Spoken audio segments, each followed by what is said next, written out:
গরিব হয়ে জন্ম নেওয়া হচ্ছে বড় একটা অপরাধ। যারা গরিব আছেন তাদের একটি হক আছে, আমরা তাদেরকে তাদের হক থেকে প্রতিনিয়ত বঞ্চিত করে থাকি।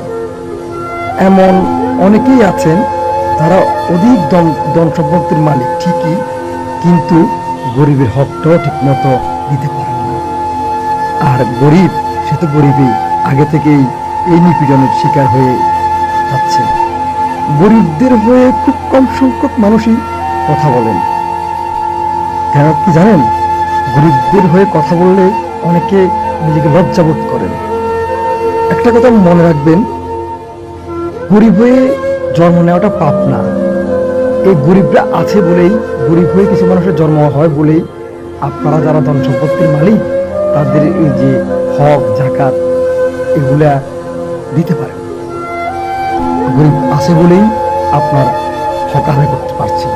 তাই মাটির উপরের হিসেবটা থেকে মাটির নিচের হিসেবটার কথা চিন্তা করে হলেও গরিবের পাশে দাঁড়ান, অসহায়ের পাশে দাঁড়ান, অসহায়দের পক্ষে কথা বলুন।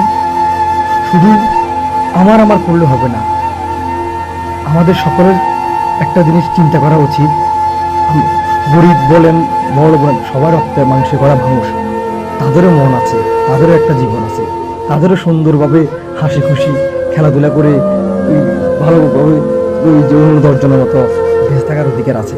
তাদেরকে বেঁচে থাকার একটা সুযোগ করে দিন, তাদের হয়ে কথা বলুন, তাদের জন্য কিছু করুন। অনেক তো করেছেন সম্পদ, অনেক তো করবেন সম্পদ, কিন্তু তাদের জন্য কিছু করলে ওই আখেরাতে পাবেন। তাই আসুন গরিবের জন্য সবাই মিলে কিছু একটা করুন।